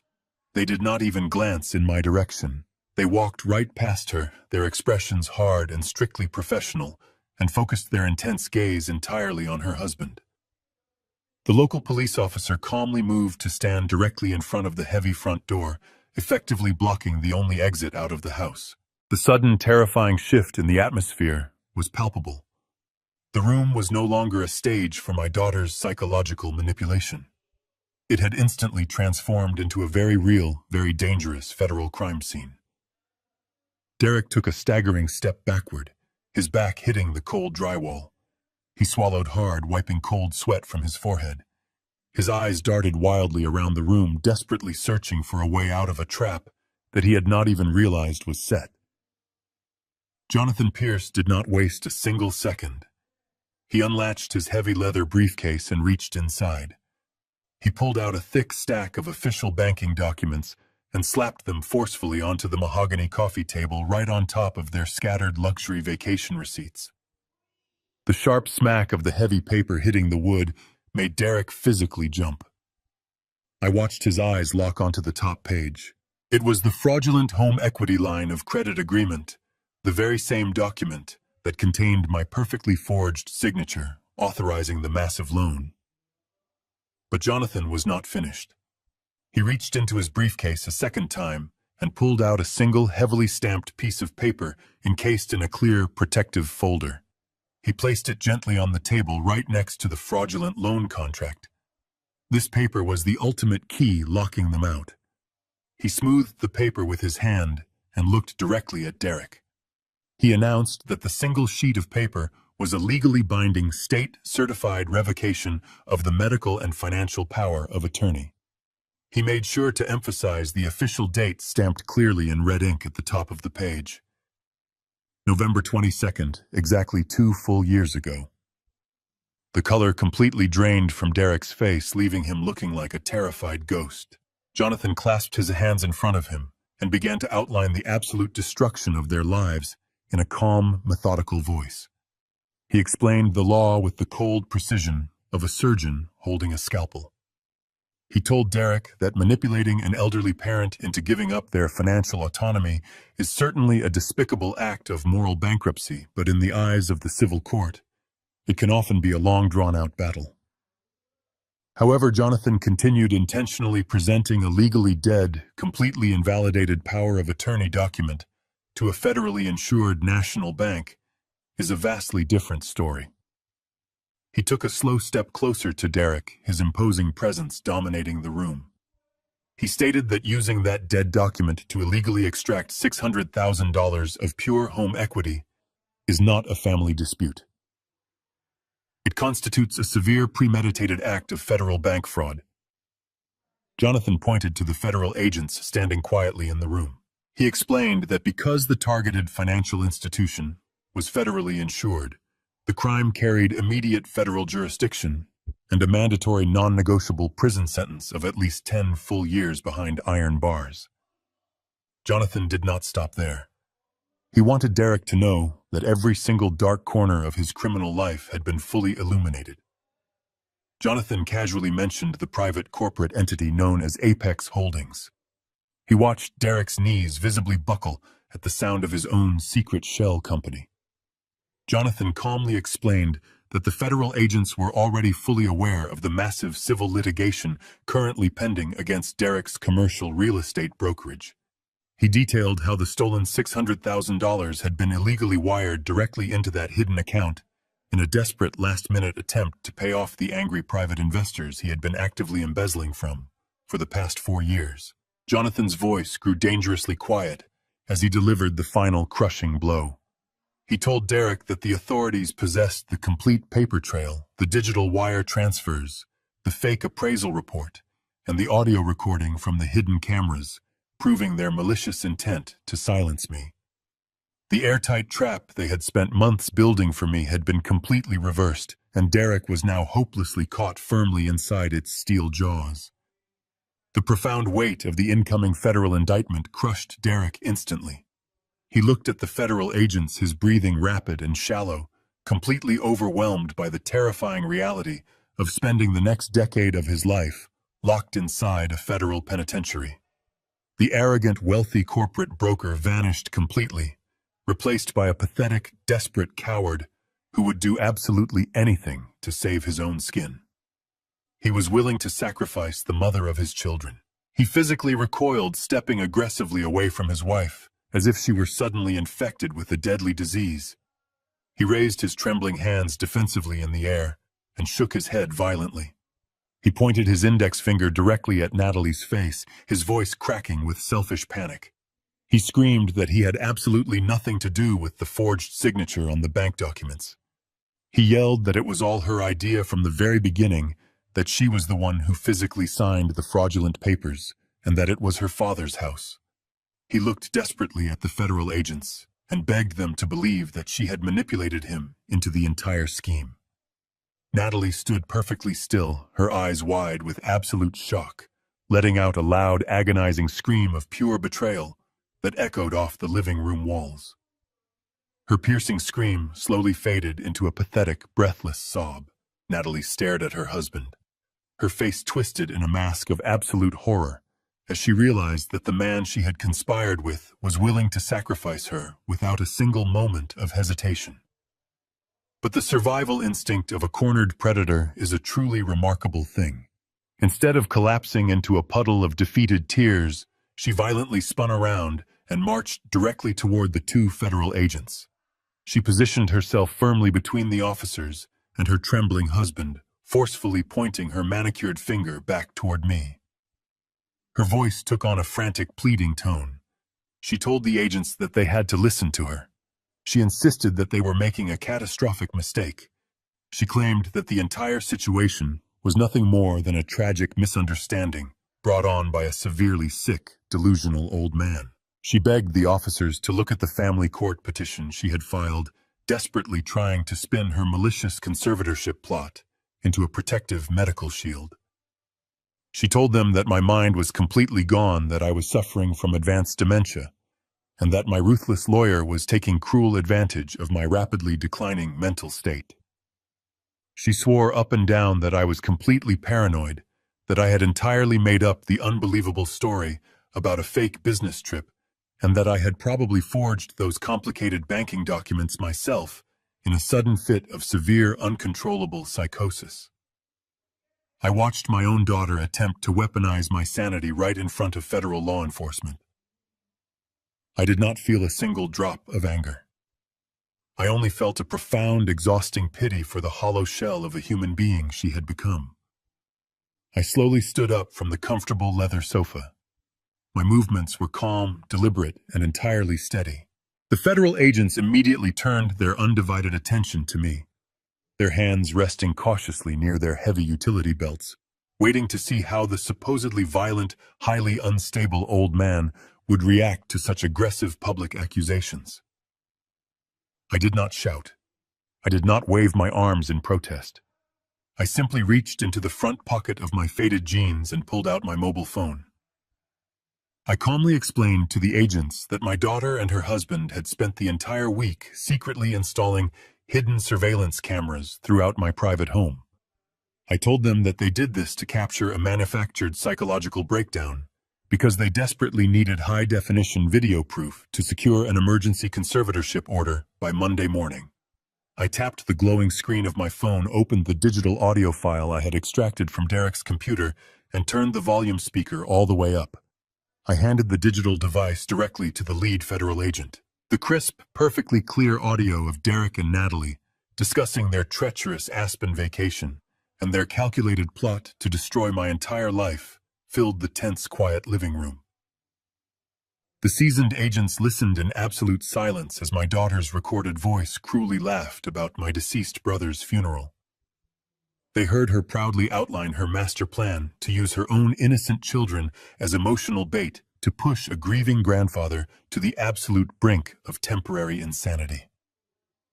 As the damning recording played, the last remaining drops of healthy color completely vanished from Natalie's face. Her frantic, desperate energy evaporated into the thin air, leaving her completely paralyzed by the undeniable, horrific echo of her own malicious words. The lead agent slowly lowered my phone, his stern expression hardening into a look of absolute professional disgust. He looked right at Natalie and told her that he had heard more than enough to establish criminal intent. Natalie slowly turned her gaze toward me, her eyes suddenly brimming with genuine, terrified tears. She took a small, hesitant step forward and softly whispered my name. She called me Dad, her voice breaking with the fragile innocence of a little girl desperately seeking forgiveness from her protector. But she was no longer my little girl. I looked her directly in the eye, my posture perfectly straight, and my voice devoid of any lingering fatherly warmth. I told her that when she was a young child, I spent countless hours teaching her the fundamental, unbreakable rules of structural engineering. I reminded her of the absolute most important lesson I ever gave her. I said, if a residential foundation is cracked, you do not simply paint over the ugly concrete to make it look pretty. You do not ignore the deep structural rot and blindly hope the house miraculously stays standing. You demolish it. You tear it all the way down to the underlying dirt, and you start over. I told her that she was the deep structural rot threatening to collapse our entire family, and I was finally tearing it down. The federal agents stepped right past her, moving swiftly toward Derek. They commanded him to turn around and place his hands firmly behind his back. The sharp, metallic ratcheting sound of heavy steel handcuffs locking securely around his wrists echoed through the silent suburban house like a final, definitive gavel strike. As the local police officer began reading Derek his constitutional rights, reciting the familiar legal phrases about the right to remain silent and the right to an attorney, Jonathan Pierce stepped forward from the dark shadows of the hallway. He walked directly up to Natalie, who was trembling uncontrollably as she watched her husband being physically restrained. Jonathan reached inside the breast pocket of his tailored navy suit and pulled out a thick, sealed white envelope. He held it out to her, his expression completely unreadable and entirely professional. He calmly informed her that the envelope contained a formal notification from Child Protective Services acting in coordination with an emergency family court custody order. He told her that her children were legally removed from her custody and placed safely with Richard and Martha. Natalie took the thick white envelope from Jonathan with violently shaking hands. She tore at the paper seal, her eyes frantically scanning the official letterhead of the State Child Protective Services. I watched as her breathing became dangerously rapid, her chest heaving as she absorbed the clinical, devastating words printed on the page. Jonathan stood over her, his voice a relentless drumbeat of consequence. He informed her that Richard and Martha had officially been granted emergency temporary custody of Leo and Mia by a federal judge, citing the toxic and criminally hazardous environment she had deliberately created in her own home. He added almost as an afterthought that the National Bank Fraud Department had effectively frozen every single financial asset bearing her name or her husband's name. The joint checking accounts, the offshore trust funds, the college savings plans, absolutely everything was locked down under a sweeping federal mandate, pending a thorough criminal investigation. She was entirely penniless, instantly stripped of the lavish lifestyle she had sacrificed her own father to maintain. At that exact moment, the lead federal agent grasped Derek firmly by the bicep and marched him roughly toward the open front door. Derek did not even look back at his wife. He just kept his head hung low, shuffling out into the cool evening air toward the waiting patrol cars, his expensive custom suit looking pathetic against the cold steel of the handcuffs. The local police officer followed closely behind, shutting the heavy wooden door with a loud final click that echoed through the foyer. The sound of the door closing seemed to break whatever fragile strings were still holding Natalie upright. She looked around the expansive, beautifully decorated living room, suddenly realizing the absolute magnitude of her profound isolation. Her criminal husband was gone, headed straight for a federal holding cell. Her precious children were miles away, safely protected from her toxic influence. Her bank accounts were completely frozen, leaving her without a single dollar to her name. She had absolutely nothing left. The arrogant, wealthy, manipulative woman who had stood before me just 10 minutes ago, completely shattered into a million jagged pieces, she collapsed. Her knees hit the polished hardwood floor with a heavy thud, her designer business suit crumpling around her. She looked up at me from the ground, her face soaked in genuine, terrified tears. She crawled forward on her hands and knees, reaching out with desperate, trembling fingers to grab the hem of my faded jeans. She buried her face into her hands and began to beg. Her voice was a broken, agonizing wail that tore through the quiet house. She pleaded for my forgiveness, her words tumbling out in a frantic, incoherent stream of desperate apologies. She cried that she was so incredibly sorry that she had made a terrible, unforgivable mistake. But even in her absolute lowest moment, she could not take full responsibility for her own malicious actions. She frantically began to shift the blame, pointing her trembling finger toward the closed front door where Derek had just vanished. She swore to me that it was all Derek's idea. She claimed that he had ruthlessly pressured her, that he had manipulated her into participating in the cruel conservatorship plot because he was utterly terrified of going to federal prison. She sobbed that she was just a helpless, frightened wife trying to protect her family from his catastrophic financial mistakes, begging me to remember the sweet little girl I had raised. As I looked down at my weeping daughter, clutching my legs and begging for mercy, a deep, agonizing pang of fatherly sorrow physically squeezed my fragile heart. For a fleeting fraction of a second, I did not see the treacherous woman who had tried to lock me away in a psychiatric ward. I saw the little girl in the blue overalls who used to follow me around my dirty garage, handing me my heavy metal tools while I fixed the family car. I saw the teenager I had proudly walked down the aisle, the daughter I had fiercely protected with every ounce of my strength for over 40 years. My rough, calloused hand instinctively twitched, wanting nothing more than to reach down, stroke her hair, and tell her that everything was going to be all right, just like I had done 1,000 times before. But then the dark shadows of the empty living room shifted, and the cold reality of the day came rushing back with unforgiving clarity. I remembered sitting completely alone in this silent house at 2 o'clock in the afternoon. I remembered the heavy, crushing weight of missing my brother's funeral. I pictured Bill's wooden casket being lowered into the cold ground, without me there to say a proper, honorable goodbye. I remembered the tiny, unblinking red light of the hidden surveillance camera staring down at me from the plastic smoke detector, patiently waiting for me to lose my mind so she could steal my absolute freedom. The brief, warm spark of fatherly sympathy was instantly extinguished, replaced by a cold, impenetrable wall of structural steel. I slowly took a deliberate step backward, forcing her desperate, trembling hands to slip off the fabric of my jeans. I looked down at her tear-stained face one final time, my expression completely devoid of any lingering emotion. I told her that Derek may have provided the hidden cameras and the forged bank documents, but she was the one who had happily handed him the heavy hammer to smash my life to pieces. I told her that a true victim of manipulation does not eagerly use their own innocent children as emotional bait to destroy their grieving father. I told her that she had made her ultimate choice the moment she decided my freedom and my dignity were worth less than her luxury ski vacations and her imported leather sofas. I turned my back to her and slowly walked toward the front hallway. Jonathan Pierce silently followed closely behind me, his heavy leather briefcase gripped firmly in his right hand.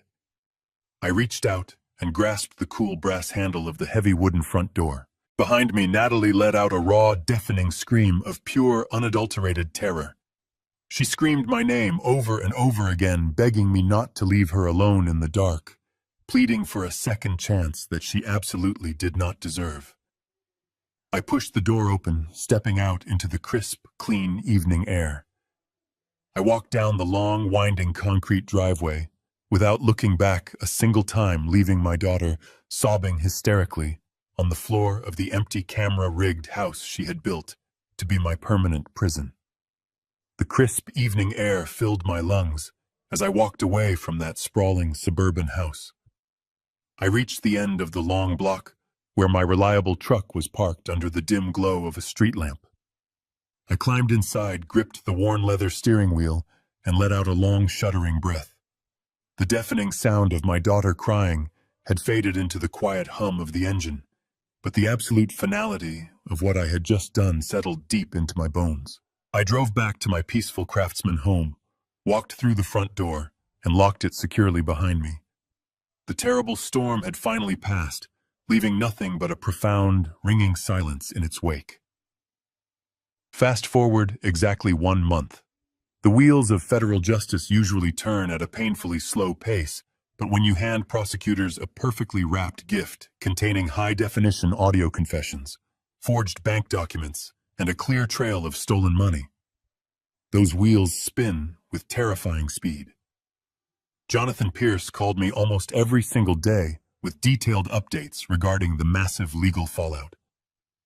The criminal case against my son-in-law was incredibly brief. Derek sat in a cold federal holding cell for 3 days before his arrogant bravado completely shattered. Facing a mountain of irrefutable evidence and the terrifying prospect of a lengthy trial that would expose his corporate embezzlement, his expensive defense attorney advised him to surrender. Derek accepted a strict plea deal to avoid the maximum penalty. He pleaded guilty to multiple felony counts, including federal bank fraud and corporate embezzlement. The judge showed him no mercy. Derek was formally sentenced to 8 years in a federal penitentiary, completely stripped of his real estate licenses, and ordered to pay millions in mandatory restitution to his defrauded investors. He traded his custom Italian suits for a standard-issue prison uniform, locked away in a world where his superficial charm meant absolutely nothing. As for Natalie, the consequences of her profound betrayal dismantled every single aspect of her carefully constructed reality. Because she had willingly participated in the fraudulent home equity loan, the federal authorities and the National Bank came down on her with absolute ruthlessness. To avoid joining her husband in a federal prison cell, she was forced to completely cooperate with the fraud investigators. The bank demanded immediate repayment of the stolen $600,000. Without Derek's illegal income to support her lavish lifestyle, she had no choice but to immediately liquidate her assets. She was forcefully compelled to sell her beautiful, sprawling suburban house at a massive financial loss, just to satisfy the aggressive bank liens and the mounting legal fees. The luxury cars, the expensive jewelry, the imported leather furniture, everything was repossessed or sold off at public auctions. My daughter now lives in a cramped, poorly lit one-bedroom apartment on the industrial outskirts of the city. She works long, exhausting hours as a low-level administrative assistant just to afford her basic monthly rent. But the loss of her superficial wealth was nothing compared to the devastating loss of her family. The family court judge reviewed the harrowing report provided by Child Protective Services alongside the horrific audio recording of her planning to intentionally traumatize me while I was mourning my brother. The court ruled that Natalie was a severe emotional danger to her children. Richard and Martha were officially granted full physical custody of little Leo and Mia. Natalie was stripped of her parental rights and reduced to a heavily restricted schedule. She is currently only allowed 2 hours of supervised visitation every other weekend. She has to sit in a sterile, brightly lit room at a state facility constantly watched by a court-appointed social worker desperately trying to explain to her young, confused children why they can no longer live with their mother. She built a digital trap to steal my freedom, and in the end, she built a permanent prison of isolation for herself. While Natalie's world collapsed into absolute ruin, Jonathan Pierce worked tirelessly to completely repair the severe damage done to my own foundation. Armed with the legally certified revocation of the power of attorney, Jonathan systematically dismantled the fraudulent bank loan. The National Bank officially acknowledged the severe breach of protocol committed by their loan officers and the corrupt notary public. The massive $600,000 debt was entirely erased from my financial records forever. The heavy lien was officially removed, and the title to my historic craftsman house was completely cleared, restoring my property back to the safe, unburdened sanctuary it was always meant to be. The malicious family court petition was the next fragile pillar to easily fall. Jonathan filed an immediate motion to dismiss presenting the audio evidence of their calculated extortion plot. The presiding judge was absolutely furious upon hearing the truth.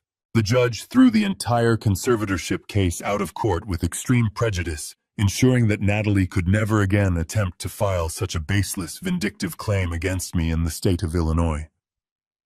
But Jonathan and I did not stop there. We turned our sharp focus toward the shady private doctor who had so willingly fabricated my medical evaluations. A physician who sells false diagnoses to help greedy relatives steal from the elderly is a dangerous threat. Jonathan submitted the doctor's fraudulent paperwork, along with my pristine medical records from my actual physician, directly to the state medical board.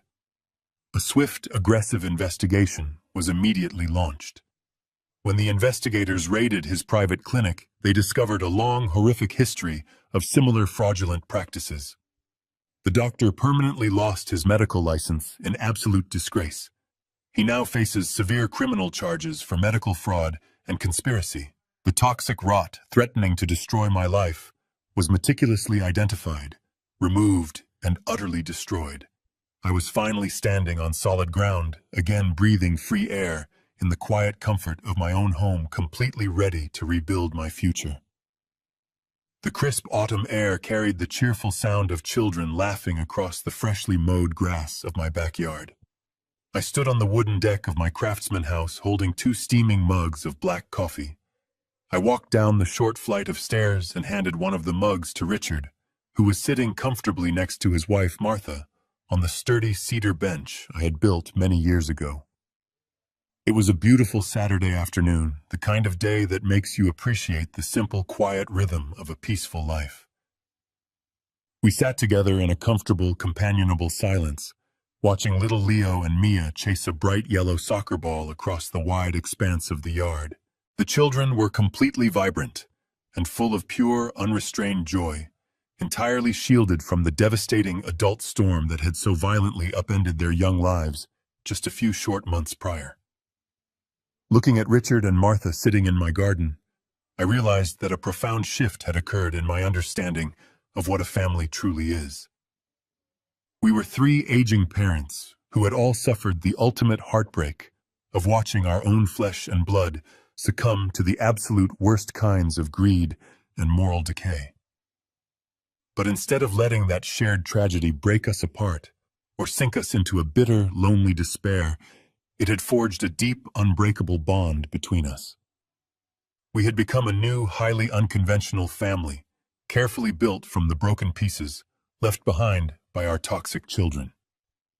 Our foundation was no longer based on blind inherited loyalty, but on absolute, unwavering honesty and a fierce mutual dedication to protecting the innocent lives playing right in front of us. Martha took a slow sip of her warm coffee and smiled brightly as little Mia successfully kicked the ball past her older brother, throwing her tiny arms up in a victorious cheer.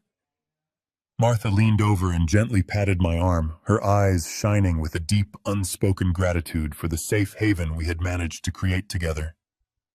I smiled back, feeling a profound sense of genuine peace settle into the tired bones of my chest. But as a seasoned structural engineer, I know that peace is never something you can simply assume will last forever without proper support. Peace is a delicate structure that must be actively maintained, heavily reinforced, and legally protected against all future storms. That is exactly why, earlier that very same week, I had sat down in the polished downtown office of Jonathan Pierce for one final crucial meeting. We were not there to dismantle a fraudulent bank loan or file a defensive legal injunction. We were there to carefully construct a permanent, impenetrable financial fortress. I instructed Jonathan to take the entirety of my life, savings, my remaining retirement accounts, and the full legal deed to my beloved craftsman house and place every single asset directly into a highly restricted, legally binding, irrevocable trust. An irrevocable trust is a very specific, incredibly powerful legal instrument. Once the heavy documents are formally signed, notarized, and fully executed, the complex terms cannot be altered, amended, or canceled by anyone, not even by me. It effectively removes my personal direct ownership of the physical assets and transfers them entirely to the protective, independent control of the trust itself, managed strictly by a neutral court-appointed fiduciary. I established this massive financial shield for one single unwavering purpose. I wanted to guarantee, beyond any shadow of a legal doubt, that the legacy I had spent 40 grueling years building with my own 2 calloused hands would go directly to Leo and Mia when they reached early adulthood. Jonathan drafted the complex legal paperwork with the exact same meticulous, aggressive precision he used to completely destroy Derek in the federal courtroom. We inserted thick layers upon layers of ironclad stipulations and strict exclusionary clauses into the dense contract. I made absolutely certain that Natalie's full legal name was explicitly written into the exclusionary documents. The legal language we utilized was remarkably cold, scientifically precise, and legally devastating. It clearly dictated that my estranged daughter was never to receive a single penny of my accumulated wealth. She was never to be granted any form of administrative access to the protected accounts, and she was strictly prohibited from ever contesting the trust in a civil court of law. Even if she miraculously managed to manipulate a sympathetic judge or fabricate another elaborate, deceitful narrative in the distant future, the rigid legal structure of the irrevocable trust would act as a massive, solid concrete wall, completely blocking her out from any financial gain. I had permanently and purposefully severed her from the financial safety net she had so arrogantly tried to steal from me. She would have to survive the rest of her natural life relying entirely on her own exhausted efforts, forever locked outside the wealthy gates she had tried to force open with cruel deceit. As I sat on the wooden bench watching my grandchildren laugh in the warm autumn sun, I knew that my architectural work was finally finished. I had successfully demolished the rotten, failing pillars of my past, and in their place I had poured a fresh, flawless concrete foundation that would easily support the bright, innocent future of the two young children I loved more than life itself. This new family we built was not defined by bloodlines, but by truth, respect, and a shared promise to always protect each other from the dark storms. I looked down at the rough calluses on my hands. They were the scars of a very long, difficult life. But for the very first time in my entire existence, I finally felt like I had built something that could truly stand the test of time. I took a deep, steadying breath of the crisp autumn air, knowing that they were all finally safe and secure for the rest of their long, beautiful lives ahead. A few days after my meeting with Jonathan, I woke up early in the morning before the sun had fully risen above the horizon. The neighborhood was completely silent, blanketed in a thick, cool autumn fog that clung to the damp grass. I dressed in my warmest flannel shirt and a heavy denim jacket, feeling a deep, profound need to fulfill a promise I had made in an empty living room weeks ago. I walked into the kitchen, opened the refrigerator, and pulled out a single glass bottle of dark stout beer. It was Bill's absolute favorite brand, the exact same kind we used to drink together on my back porch after a long, grueling week of pouring concrete and bending steel. I carefully placed the cold bottle on the passenger seat of my truck and drove slowly through the quiet city streets toward the local cemetery. The drive was peaceful, giving me ample time to reflect on the incredible turbulence of the past month. I drove through the tall iron gates of the cemetery just as the morning sun began to pierce through the heavy fog, casting long golden rays of light across the perfectly manicured green lawns and the neat rows of polished granite headstones. I parked my truck along the narrow gravel path, grabbed the cold bottle of beer, and walked slowly down the gentle hill toward the newer section of the cemetery. The morning dew soaked into the leather of my boots as I navigated the quiet grounds. I finally reached his resting place. The headstone was simple, elegant, and perfectly cut, exactly the way Bill would have wanted it. I stood there for a long time, just reading his name carved deeply into the smooth gray stone, accompanied by the dates of his birth and his passing. The reality of his physical absence hit me with a fresh wave of sorrow, but it was no longer the desperate, agonizing grief that had paralyzed me on the day of his funeral. It was a quiet, respectful sadness, the kind that honors a beautiful life completely lived. I knelt down slowly on the damp grass, feeling the cold moisture seep through the knees of my faded jeans. I reached out and traced the carved letters of his name with my calloused fingers. I smiled softly, remembering the loud, booming sound of his laughter and the heavy, rhythmic thud of his wooden cane on my hardwood floors. I took the metal cap off the glass bottle of stout beer. I held the bottle out over the fresh soil and slowly tipped it forward. The dark, rich liquid poured out, soaking deeply into the dark earth. I watched the foam settle into the grass, feeling a powerful sense of connection to my brother. I took a deep breath, letting the crisp morning air fill my tired lungs and I finally began to speak. I told him everything. My voice was low and steady, carrying through the silent, misty air of the sprawling cemetery. I said I brought you your favorite drink, Bill. I am so incredibly sorry that I was not here on the day they laid you to rest. I know you would understand, but I still needed to come here and tell you face to face. I needed you to know that the little brother you saved all those years ago finally learned how to stand up and protect himself. I sat down on the wet grass, crossing my legs, completely ignoring the cold. I explained the horrific details of the trap Natalie and Derek had set for me. I told him about the hidden cameras, the forged bank loans, and the terrifying family court petition designed to lock me away in a dark psychiatric ward. I told him how my heart broke into a million pieces when I realized my own daughter had orchestrated my absolute ruin. But then I told him about the strength I found in his memory. I said, when I was sitting alone in that dark house waiting for them to spring their trap, I thought about the sheer courage it took for you to run toward that falling steel beam in 1985.